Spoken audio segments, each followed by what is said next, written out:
Hey, boys and girls, what's going on? It's Christopher James, and we're here live with our UFC Fight Night Jacksonville post-fight show.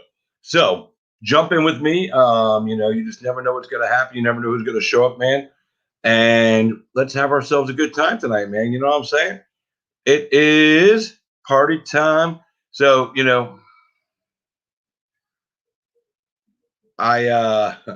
got a lot to dig into tonight. So we're going to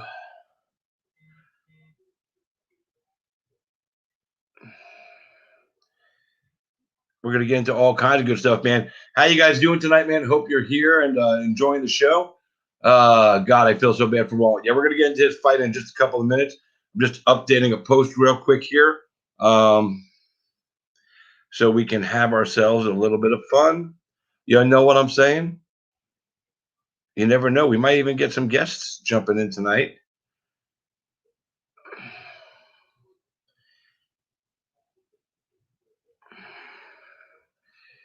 So, anyway, UFC Jacksonville, UFC Fight Night Jacks, whatever you want to call it, took place tonight right here in the beautiful state of Florida. Jacksonville was the locale. And man, we had some really good fights. Let me pull up the results here for you real quickly. So, all right. So, we're going to jump down to the beginning of the card. Let me get all the way down to the bottom. Yep. No, we got to start all the way at the beginning. Oh, my goodness. Where are we going here? Where are we going? Oh, this is going the wrong way, isn't it? I have the results in my head. I'm reading. They're going backwards for me. It's very strange. So let's start up here. Here we go. We're getting back there now. We're working. All right. So we opened up the night with a couple of heavyweights, and it was good to see these guys go at it. Dontel versus Rodrigo Nascimento. Good fight. I mean, two young guys getting the work done. And feel free to leave your comments, guys, because I can post your comments up here. Alex Clark said he feels so bad for Walt. So share your comments with me, and I'll share them out there so we can discuss all kinds of good stuff. But, yeah, it was a good fight. Two young heavyweights working their way through. I picked Nascimento to win the fight. I just felt his skill set was going to be better than Mays. I just think he had a little more experience, especially when it came to the ground game, which he showed, and he gets the win. Rear naked choke, man. I love seeing heavyweights do those submissions, man. It's always a good thing to see. Next up on the card, Mauro Romero Barela versus Cortney Cast Iron Casey. Barela came out quick and pressed Cortney Casey against the cage and eventually scored the takedown. Now, I think some people sleep on the ground game of Cortney Casey, and they really shouldn't, because she's got skills, and she proved it tonight. She stayed calm and composed while she was on the ground, and she worked from her guard. And eventually, she had a nice scramble, a little move, a little slip, a little dip, and boom, she takes the arm of Romero Barela and takes it home with her with a big win. Proud of her, man. She's an XFC vet. She's a super solid girl, and she was there supporting Walt Harris as well. Yeah, pretty damn good fight. Pretty damn good card, Jeremy Churchfoot. You are correct. Hope all is well. Thank you, brother. I appreciate that. Boy, what's up there, Chris Levesque? What's going on, man? Good to see you. Look, there he goes. Long time no see. Hey, as soon as Island Fights gets back to it, brother, we're coming back. The next fight, really exciting fight. Darren Elkins, the Damage versus Nate the Train Landwehr. The Landwehr making his second appearance inside the octagon. His first one he took on Herbert Burns. It did not go well for him that night. He took an L in his octagon debut, which is nothing new to a lot of guys, when they make their octagon debuts. Sometimes you lose that first one. But Landwehr really came on and cruised away with the victory. I don't agree with the 30 30-27 scores. I think Nate took round 2 and 3. I think Elkins won round 1. But at the end of the day, the bright guy got the win. And that's what's important, because later on this card, we're going to find out that that wasn't exactly true. Now, here's a fight that we really had no time to investigate, no time to discover, no time to talk about, because it was booked with 2 days' notice. Giga Chikadze and Erwin Rivera. Now, originally this was supposed to be Giga Chikadze versus Mike Davis. Mike had to pull out. He had an issue with his weight cut, and his kidneys started to shut down. The doctors wouldn't clear him to cut any more weight or to cut any more to even fight. He wasn't healthy, and he kept pushing it. He would have probably had his kidneys shut down, and that would have been a bad move for him or for anybody. But Giga Chikadze, and let me tell you this: Erwin Rivera taking this fight on 2 days' notice, moving up a weight class, and then putting on a show. The kid has explosive power. He's got dynamite in his hands. Chikadze is just too much of an elite level striker in comparison. Too technically strong, and he wasn't going to fall victim to the bull rush style of Rivera. When Rivera gets his next fight, and of course he will get another fight, possibly two, it will be at bantamweight, and I guarantee it won't be short notice. And he's going to be a problem for a lot of people in that division because of the skill set he brings. But Chikadze put on a clinic tonight. He looked absolutely incredible. In his post-fight interview, he said he doesn't. He never wants to do any kind of business again with Mike Davis. After 3 bookings and 3 fights not happening, he said he wants nothing to do with Mike Davis at this point. He's just going to move on. But Chikadze, like I said, man, great striking tonight. He had everything he needed to secure the win, and he did. Good win for that guy. Anthony Hernandez and Kevin Holland, Fluffy versus Holland. These guys, when they came out, they didn't even touch gloves. They had some bad blood, and it was excuse me. It was crazy, So, but Holland landed a kick to the body, and that kind of forced them to clinch and engage. And then Holland scored and landed a big elbow, knee to the body. Hernandez goes down to his knees, and Holland went on top, ground and pounded, finished him up. It was 39 seconds in the fight. There's not really much to discuss on this one except that Holland looked phenomenal. Good win for him. Miguel Baeza, Carmel Thunder, and the immortal Matt Brown stepped into the octagon next. This was the main main event for the prelim fights. These guys, man, let me tell you something. Matt Brown is 39 years old, almost 40 now, and he put on a show, man. He went out there. He definitely tagged Baeza. Definitely had him rocked, knocked out his mouthpiece in round 1. They had great exchanges back and forth in the round. And Brown really surprised a lot of people, I think, when he dropped Baeza. But he did a phenomenal job. And but Baeza came back. And then round 2 starts. And that was a tough round. I don't even know how I would have scored that first round. Could have gone either way. But round 2, Baeza made sure that it wasn't going to go to the judges. And it's probably good that he did, because as the night went on, some of the judging went awry, shall we say. But round 2, Baeza comes out, and he goes back to using the leg kicks, which were successful from in the first round.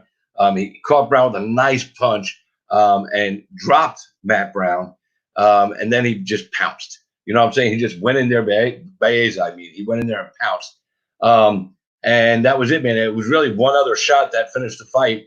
Baeza moves to 9-0. 7 of those wins have been by finish.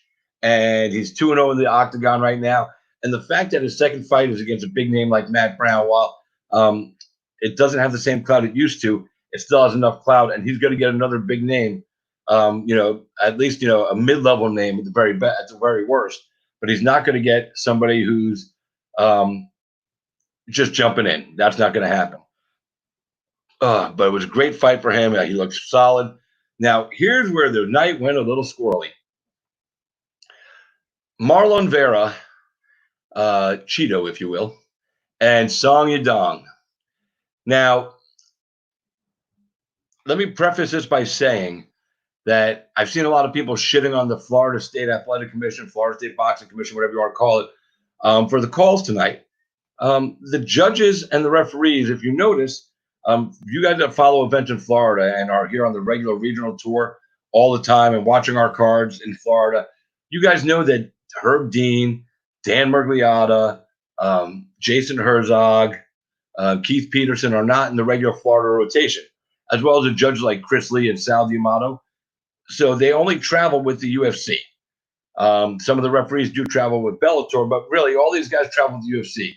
The UFC does this in a lot of cities where they bring in judges that they know and trust, that they believe are going to get the job done right. Well, tonight, I don't feel the judges did the fighters right. In this fight right here, Song Yadong and let me see some here.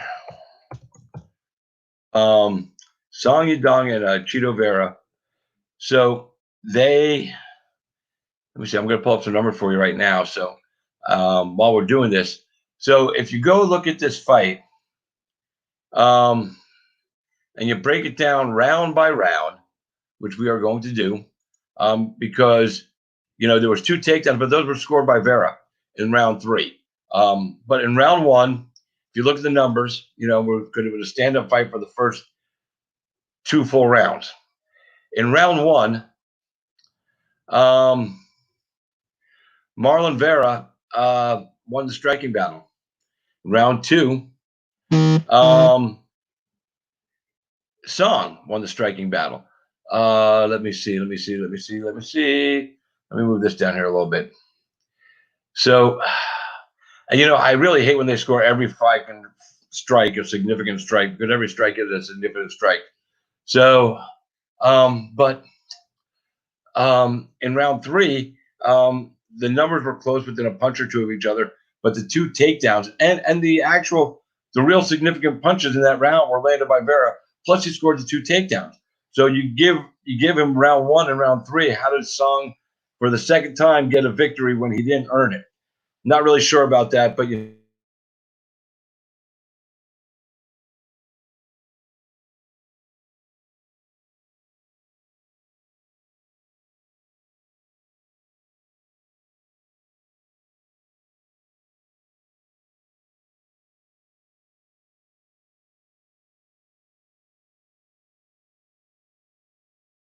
too. Dave Torelli, there was one judge here from Florida, Howard Reichbach.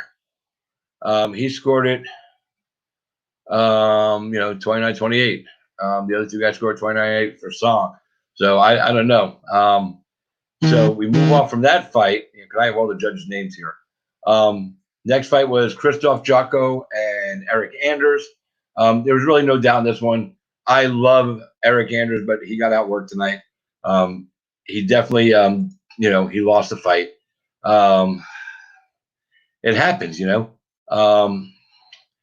a couple moments, but at the end of the day, it was really 3 rounds for Jaco and no rounds for Anders, and I love the guy, but I mean, the real is the real.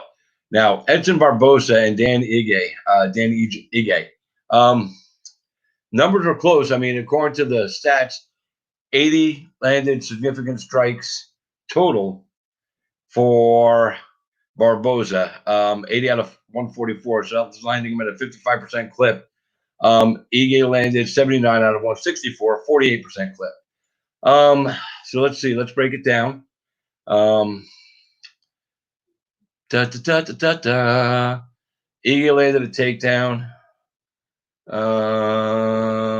Let's see.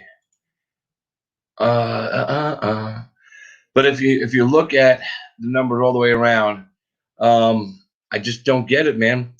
I'm looking at these numbers here, and I'm going, all right, round 1, round 2, round 3. The significant damaging strikes were landed by Barbosa. He landed the harder, more damaging strikes, and yet he didn't get a win. Not a big fan of that. And you guys, again, join me, leave some comments on here. Tell me if I'm fucking wrong. But I don't think I was. Oh, here we go. Hold on a second. I just fucked up. All right, so then we move on to Claudia Gardella versus Angela Hill. Now, in this one, Angela landed more strikes in both rounds 2 and 3. There was one takedown that Claudia landed, and it was in the first round, and that was it. But the significant damaging strikes were landed in rounds 2 and 3 by Angela Hill. She was coming forward. She was landing, like I said, the more damaging strikes. The judges on this one, Sal D'Amato, Dave Torelli, Chris Lee. Vegas judges coming to Florida, not getting the score right. Gardella clearly won round 1. Angie won round 2, and Angie won round 3 on my card. She, like I said, she outstruck. She was landing at a more efficient clip. So I don't know what these guys are looking at, but I'll tell you. And then the main event, I don't have to bring up the numbers. I mean, Alistair Overeem went to work and finished our boy Walt Harris. Now, I don't care that Walt Harris lost the fight tonight. Walt Harris just showing up inside the octagon and showing up in Jacksonville is a win. The guy is, still dealing with the after effects of his daughter being murdered. And yet he just keeps going, man, How can you not respect that? And, and be proud of him just for showing up tonight.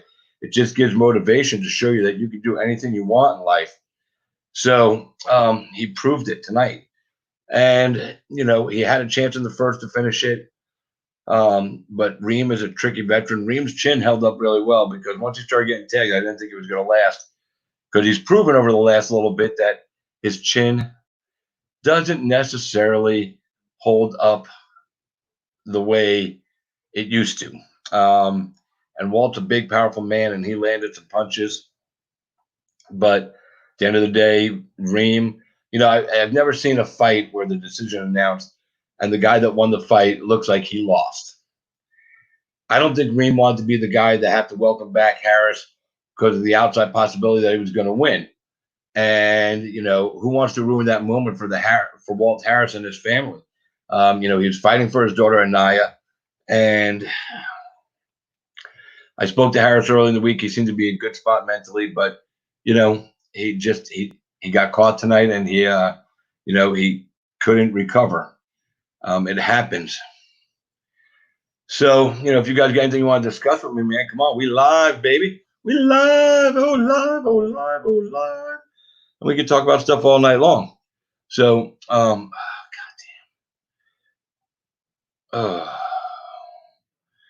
sometimes I hate some of these things that pop up on the phone that don't work right, just stupid crap.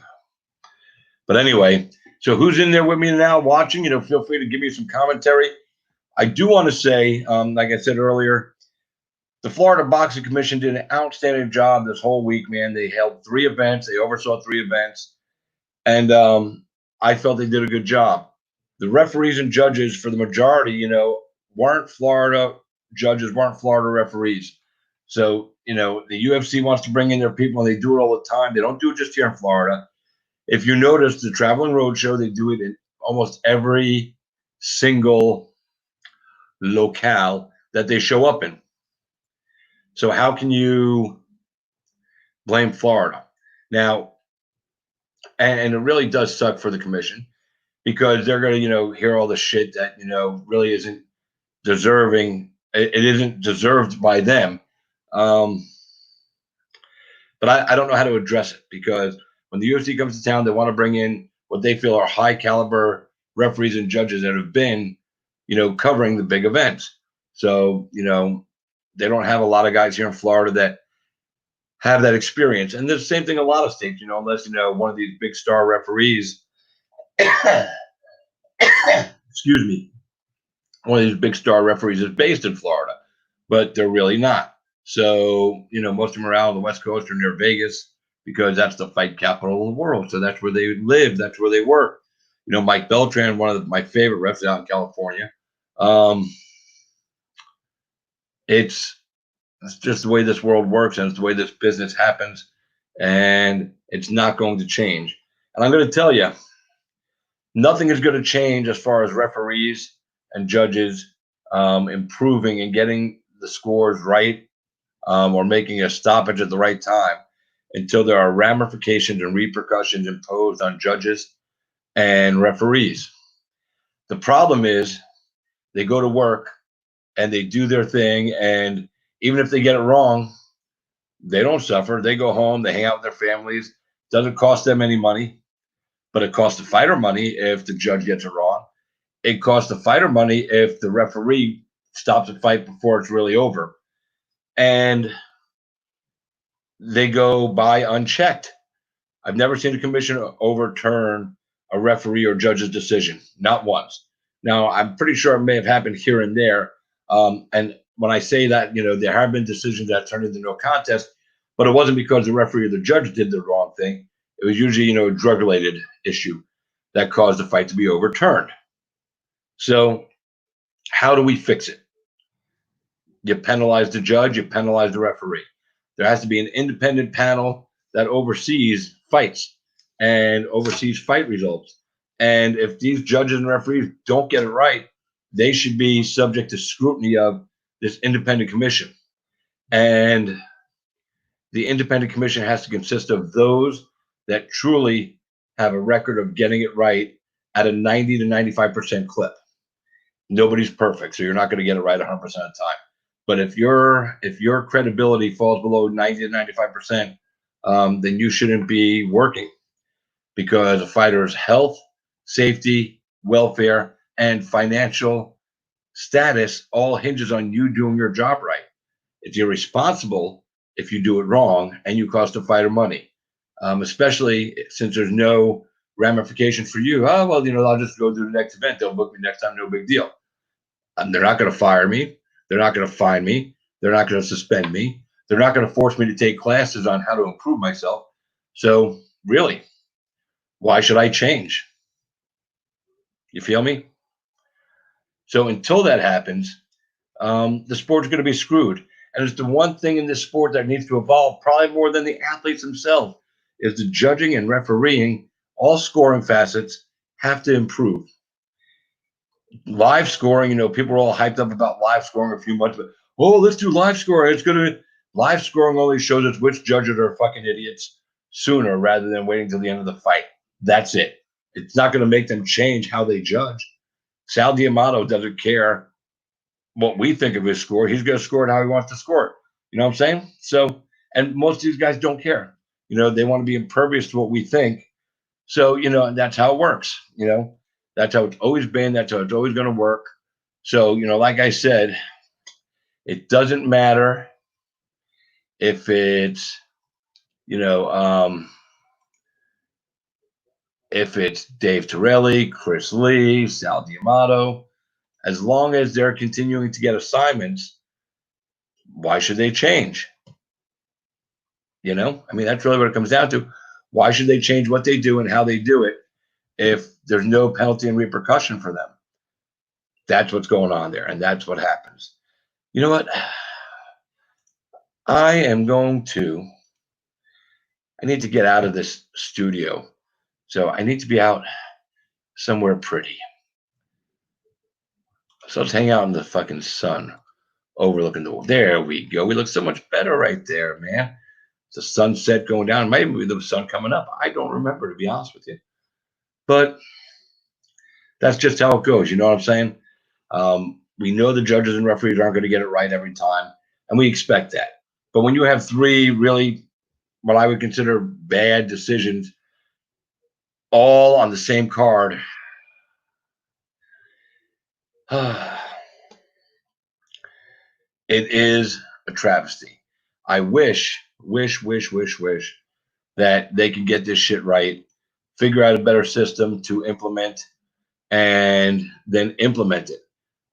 Force re-education, continuing education on how to do your job properly. because that makes a difference, you know. Here we go. We'll go hear this. There we go. That's all afternoon sense. I feel a little better with that one.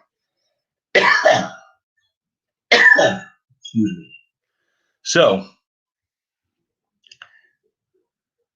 as I said, until these guys are forced, you know, to be penalized, they're not going to change. That's just the bottom line. You don't have to like it, you don't have to agree with it, but you know what? It's the truth. So, I did my fight picks, and I started out 5-1, and then I lost every fight after that. If I was gambling on these fights, man, I'd be really mad and the judges take away my money. But you know, that is what it is, man. So who's out there watching, man? Put a comment up, man. Talk to me, chat with me. Come on. Let's have some fun. Let's talk some shit. Let's talk some smack. Let's smoke some weed. Matter of fact, I think I need to do that. Let me have some weed delivered.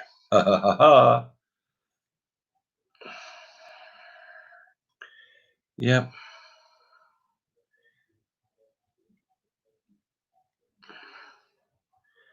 Yeah. Yay. So, but my take, and you know, let's go over the whole fight week. Fucking phenomenal. 3 shows in an 8-day period. There was probably 1,000 COVID tests given. A lot of the staff of the UFC was tested multiple times. Dana White was tested 3. 3 people tested positive for COVID. They were immediately hustled off site, and nobody from UFC 249 has come up ill since the event, since they left town and they've gone home, which is awesome. Nobody from Wednesday's fight, and you know, it's probably too soon to tell to see when these guys all get home and you know, get around people and start doing stuff. But none of these people were so far have tested positive post-fight. I'm guessing also that we're gonna have the same thing with this third event, that nobody will test positive. A lot of people were bitching and moaning. Bloody Elbow was running their yap as they usually fucking do about the UFC and not following their own rules and blah blah blah blah blah. Well, if everybody was tested, why the fuck do they got to wear masks, right? Why do they all have to wear masks or gloves around each other if they've all been tested? It doesn't make any sense. Thanks, babe. Wee. Let's get high.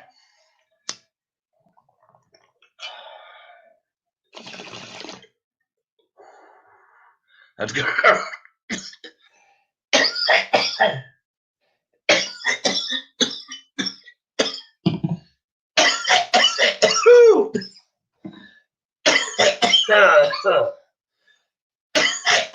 That made me dizzy. Woohoo! Good stuff. Oh, I'm all lightheaded now. Wow. Ooh, that's good shit right there.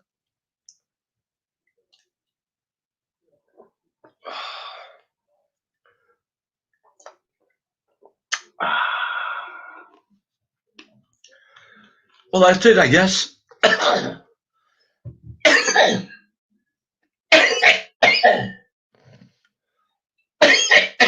Woo.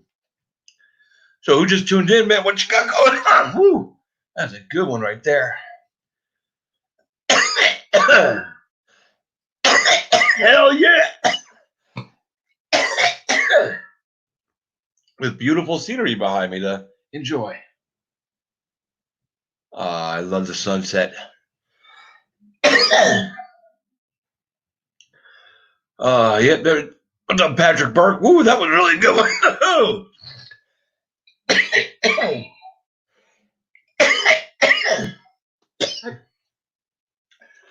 Oh yeah, good shit.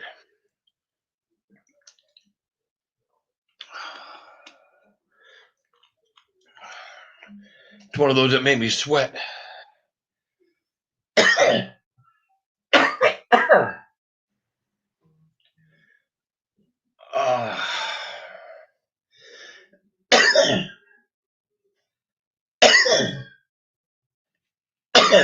That's awesome. I can wear this. Now you can only see part of my head. Ooh. What's going on up there? I love playing with the green screen.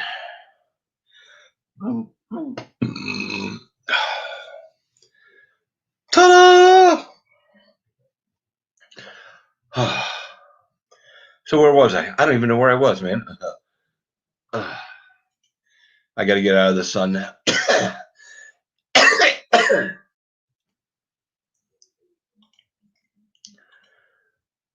I don't even know where I want to be right now.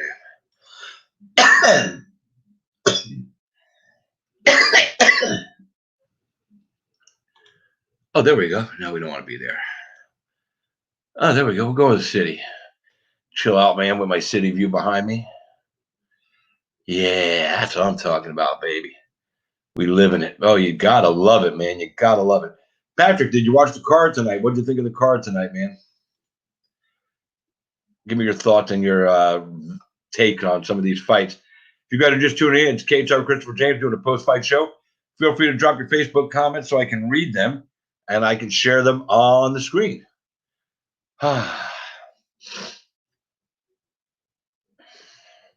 You know, again, and while we're waiting to see some commentary, if you guys got any, I'm so proud of Walt Harris for stepping into the octagon tonight. I can't imagine what was going on in that man's head, you know, after his daughter gets murdered by a scumbag that should have been in jail. But Anaya's law is going to change that. So, if anything, the one silver lining that's going to come out of this in Alabama is Anaya's law, where they're going to implement a law where violent offenders can't just be out walking the streets, you know, and that should have always been in effect. But, you know, loopholes and bullshit happen, but that's going to change. And hopefully Anaya's law will take over in all 50 states and keep our loved ones safe, men and women, you know. Murder is a crime that doesn't, you know, discriminate. Yeah, he looked great when he started out.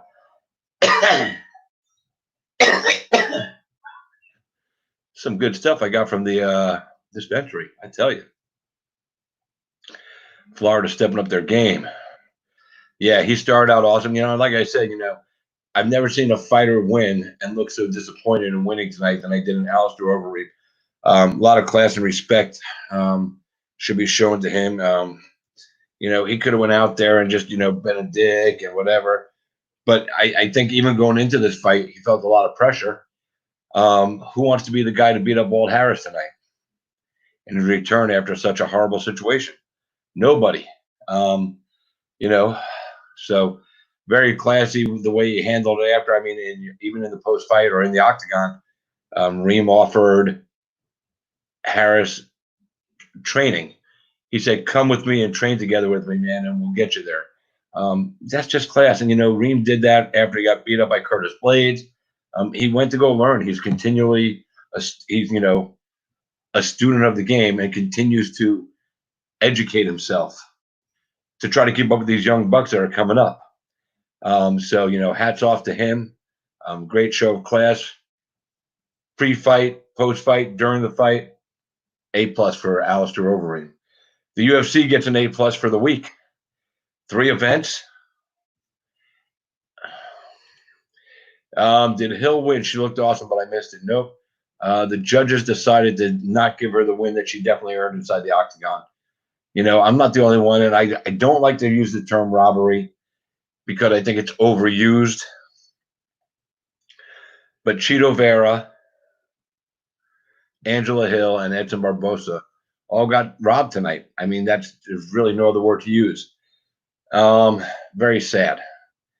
Very sad. So, you know, like I said, I don't know how they're going to fix this unless they start taking money away from referees and judges when they do it wrong. You know, you want to get somebody's attention, fuck with their money. You get a fighter's attention when you fuck with his money, don't you? So, I don't know, man. I don't know what to say about it. Yeah, definitely terrible, man. And you guys go back and watch the replays of these fights, because since there's no other live sporting events, ESPN is definitely going to replay all these. Plus, they'll be available on Fight Pass, or not Fight Pass, on ESPN Plus. I watch everything on regular cable tonight on ESPN because that's where it was. It was awesome too. I enjoyed the fights all night long. I've enjoyed fights all week, man. I mean, what the fuck, man? Right? 22. We had 32 fights in an 8-day period. 11, 10, 11. Yeah, 32. So, crazy. But the UFC pulled it off, and this isn't just a big win for the UFC or for mixed martial arts. This is a win for all of us here in the United States and around the world, because the UFC that showed that while you should expect in a large group of people with 400, 500, 600, 700 people, all around, you're probably going to get one or two people that test positive. It doesn't mean that the world has to stop. It doesn't mean that your jobs have to stop. They showed that the system works. They showed that they could handle it and contain it, and they did. And they were able to continue with the show going on. Every other sport has been reaching out to Dana, from my understanding, for clarification how he took care of some of these things and the people he worked with to make these events happen. So I'm expecting, for the time being, other sports will start coming back as well. Again, with no fans. I mean, they just announced in New York they're going to bring back horse racing and, I guess, auto racing, all with no fans. Strange.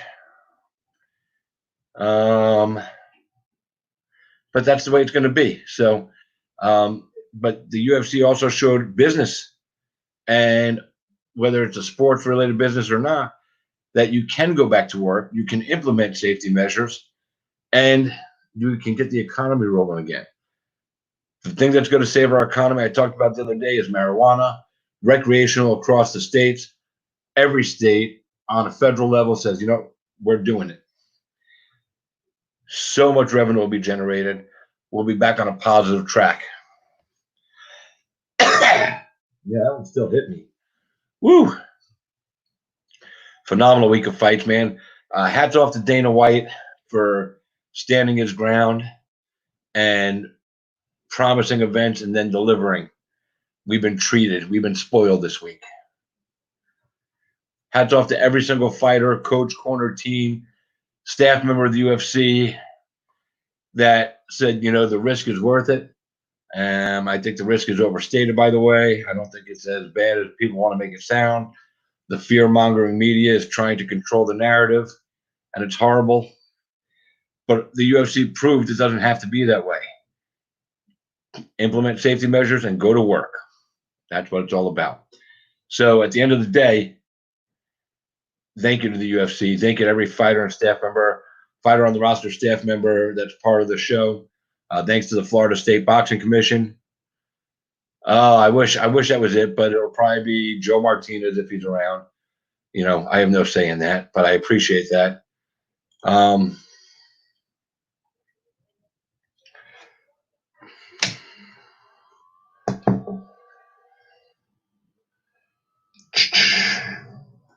Ladies and gentlemen, thank you. I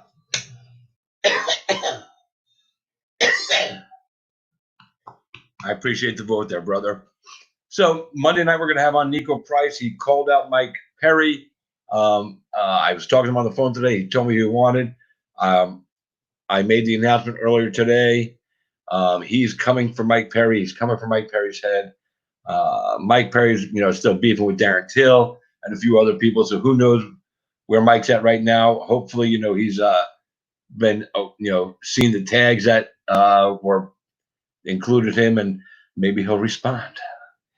Mike's a solid dude. I love Mike. Love Nico. For that fight, if it gets booked, I'm just voting for the fans to enjoy the show. But they've had bad blood. They've wanted to fight. Nico's definitely tried to pursue the fight more. and we're going to discuss why it's so important for Nico, why he really wants Mike Perry. I don't know what all the beef is, but we're going to get into it Monday night right here on KSR Christopher James, 8:30 p.m. Eastern, 7:30 Central, 6:30 Mountain, 5:30 Pacific, and I don't know, like 4 p.m. the next day in Australia. Good day, mate. So thanks for tuning in tonight, man. Hope you enjoyed the post-fight show. Like I said, Monday night, Nico Price. Thursday night, we're going to have from Team Oyama, Colin Oyama, the namesake of the team. I was chatting with him today. He's going to give us his unique perspective on being in town from Jacksonville for a week for every single event, and he's going to give us thoughts. You know, some people are trying to, just crap on the UFC, and essentially they're crapping on the fighters that they want interviews from. Bloody Elbow is guilty of that all the time. I've had some people tell me, oh, that's how the media works. I tell those people to go fuck themselves. If you want to be credentialed for any promotion, is it wise to just continue to talk shit about them? I don't think so. And I'll here's the analogy I'll give you. For those people that say, well, it's the media, they can say what they want. Sure, they can say what they want, and then they can also face repercussions. Attending a UFC event free as a member of the media is not a right, it's a privilege. And you got to earn it. I hustle my ass off. You guys see how I am. I write good articles, I do good interviews, and I still have to struggle to try to get, any recognition from the UFC for credentials and shit like that. And then you got, big websites that get it, and, they're getting those credentials and they're wasting them. I just feel it's wrong. And here's how I'll break it down for you guys to say, well, that's the way that, the media world works. And, but when you're constantly berating and belittling the promotion that puts the most money in your coffers, because without you being able to cover them the way you do and having the access that you have, you're not getting sponsors. You're not getting all the website revenue. So I just don't think it's wise to shit where, all over the place where you're eating. But, some people disagree. I've gotten to an argument with a couple people today, tell me I'm wrong and I'm this and that for me calling for them to lose their credential is wrong and blah, blah, blah. It's not wrong, because I look at it like this. If I invite you to my house, let's flip it around. If you invite me to your house every day, and every time I come over, I tell you you're a fucking piece of shit human being, you're a fucking junkie, you're an alcoholic, whatever the case, and I just constantly fucking shit on you, how many times are you going to let me come back in your house? I might get away with it once, maybe twice, but I know the third time you're kicking me out forever. So, so yeah, go ahead, say whatever you want in the media. That's great. And listen, I've been critical of Dana White before. You guys know. I've been critical of things the UFC's done. I've been critical of some things Dana White did. But at the end of the day, everything he did for this event was for the fighters, for the fans, and for our citizens of Earth, because we needed this. We needed the break. And hats off, period. That's it. End of story. So thanks for tuning in tonight. KSR Christopher James. Like I said, Monday night I'll be back. Thursday night I'll be back. And Tuesday night I'm chasing down Nate the Train Landwehr, who was absolutely a pimp inside the octagon tonight, man. Fighting with one arm behind his back, stopping after he elbowed homeboy in the face and going, whoa! I mean, just calling out Dana White and talking, what a refreshing, fun person. So we're going to try to chase him down for Tuesday night. And that's it. I'll see you guys next time. Thanks for letting me be a part of your life today. And for you guys being a part of mine, as always, I am Christopher James, human cage side. And good night.